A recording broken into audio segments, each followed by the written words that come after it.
नागौर जैसे लोकसभा क्षेत्र से समर्थन दिया था, लेकिन वो अपने वादे से थोड़ी मतलब अलग हट गए थे। ये बात उनका कहना है कि जस्ट वो तो किसान आंदोलन चालू हुआ था उस समय से ही अलग राह पकड़ ली थी। देखो, पहले तो सबसे पहले आप सबको धन्यवाद कि आप हमारी बात को किसान और आम जनता तक पहुंचाने के लिए पधारे। मैं ये कहना चाहता था, किसानों के लिए भारत सरकार और राजस्थान सरकार पूर्णतः समर्पित है। तो आप बजट देखेंगे 2025 का भारत सरकार का और राजस्थान सरकार का, तो किसानों से संबंधित जितने हम लोगों ने मुद्दे उठाए थे, किसानों से संबंधित हमने जो निवेदन किया, आम जनता ने जो निवेदन किया, किसानों से प्री बजट जो मीटिंग हुई तो उसमें जो बातें आई उनको पूरा बजट में मौका दिया गया और बजट में प्रावधान रखा गया। सबसे बड़ा मुद्दा तो ये था कि वास्तव में किसानों को जो सम्मान निधि भारत सरकार के द्वारा दी जा रही है उसमें बढ़ोतरी की है, और मैं आपके मार्फत वास्तव में राजस्थान सरकार का अभिनंदन करेंगे। पहले साल में 2000 बढ़ाए, अब भी दूसरा साल चालू होते 1000 और बढ़ाए, टोटल 9000 रुपये जो किसी भी अन्य स्टेट की तरफ से नहीं दिया जा रहा, वो राजस्थान सरकार ने, ये किसानों के सम्मान में ये कार्यक्रम है। दूसरा, ये बैलों की जो प्रॉब्लम आ रही थी, सब बैल जो है 2 साल 2.5 साल का हो जाता, बैल बन जाता बछड़ा, और उनको बाहर ले जाने पे रोक है 3 साल से पहले। तो 3 साल का होने के बावजूद भी बाहर नहीं जा पा रहा था, तो इन्होंने एक रखा, जो किसान बैलों से हल चला के खेती करेंगे उनको 30,000 रुपये का सालाना अनुदान दिया जाएगा। तो ये एक नई पहल है पूरे राजस्थान के लिए।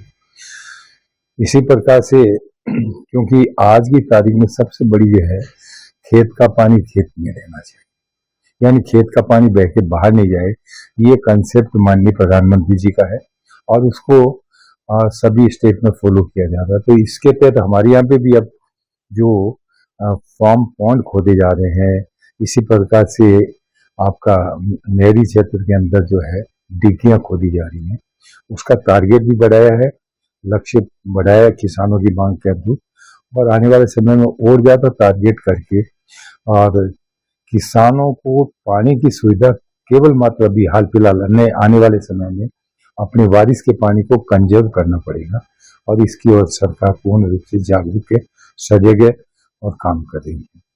गेहूं का समर्थन मूल्य, राजस्थान सरकार को धन्यवाद देना चाहिए कि 150 रुपये प्रति क्विंटल समर्थन मूल्य सरकार भजनलाल जी की सरकार ने दिया है, जबकि बाकी स्टेट में ये समर्थन मूल्य नहीं है। FCI की जो रेट है उसी पे खरीदा जाता है, लेकिन राजस्थान सरकार ने उसके अलावा दिया है। देन खरीदारी MSP पे मूंग वगैरह जो समय पे खरीदारी भी चालू की है, अभी सरसों की खरीदारी चालू है, चने की है। ये सारे जो किसानों से संबंधित हैं। ऐसे ही ये जो ड्रिप इरिगेशन पे पूरा फुहारा एंड ड्रिप इरिगेशन, क्योंकि राजस्थान में पानी की शॉर्टेज है और उसको एकमात्र तरीका है ड्रिप इरिगेशन से और फुहारा कृषि से, ताकि ज्यादा ज्यादा। ऐसे ही ड्रोन दीदी वाला कंसेप्ट बिल्कुल सही है। मोदी जी चाहते हैं कि छिड़काव जो है या हाथ से न करके, एक तो ज्यादा यूरिया वगैरह खर्च हो रहा है, उसको नैनो यूरिया के मात्र छिड़काव किया जाए तो कम लागत में अधिक एरिया को कवर किया जा सकता है।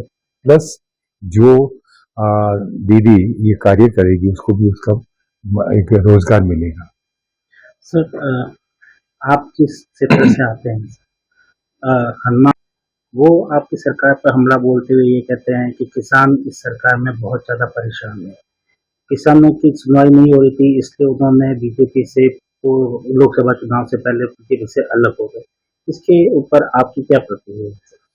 देखिए, उनका क्या विचार है वो तो वो जाने, लेकिन पार्टी के अंदर पार्टी ने उनको 2019 के अंदर नागौर जैसे लोकसभा क्षेत्र से प्रत्याशी समर्थन दिया था, लेकिन वो अपने वादे से थोड़ी मतलब अलग हट गए थे। ये बात उनका कहना है कि जस्ट वो तो किसान आंदोलन चालू हुआ था उस समय से ही अलग राह पकड़ ली थी।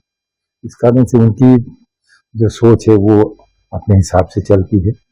और भारतीय जनता पार्टी के ये कहना कि सब मुझे टिकट दे रहे थे या कोई बात कर रहे हैं, हमला बोलना, कोई ग्राउंड नहीं है, कोई किसी प्रकार का आधार नहीं जिसके आधार पर ये कह सके कि सब शासन सत्ता में गए लोग काम नहीं कर रहे हैं। सर अभी एससी भर्ती लेकर भी वे धरने पे बैठे हैं और नागौर की राजनीति बड़ी अभी दिलचस्प चल रही है क्योंकि आपकी पार्टी में थोड़ी सी खींचतान भी देखने मिले एकल तीसरे एकल जो देखिए, जितना बड़ी पार्टी होती है, परिवार जितना बड़ा होता है, उसमें कभी कभी कोई बात को लेकर के विरोधाभास हो सकता है, क्योंकि विश्व की सबसे बड़ी पार्टी है भारतीय जनता पार्टी, तो निश्चित रूप से कभी से और वो अपना आप सेटल कर दिया जाता है। कोई किसी बात पे मन मुटाव होता है, कई बार होता है कि ये मैं जो चाहता हूँ वो काम है, दूसरा पक्ष क्योंकि पार्टी में लीडरशिप है, पार्टी में लोग ज्यादा हैं, तो किसी किसी बिंदु के ऊपर विचार के मतभेद हो जाते हैं, लेकिन मतभेद को दूर किया जाता है। मनभेद नहीं होना चाहिए, मनभेद नहीं है, मतभेद किसी पॉइंट के ऊपर लेके आता है। तो पिछले दिनों बीजेपी में खूब लोग कांग्रेस से अलग होके आए हैं और अब कहीं ना कहीं अंतरकलह कहीं किसी न किसी जगह पर दिख ही जाता है। आप कहना देखिएगा,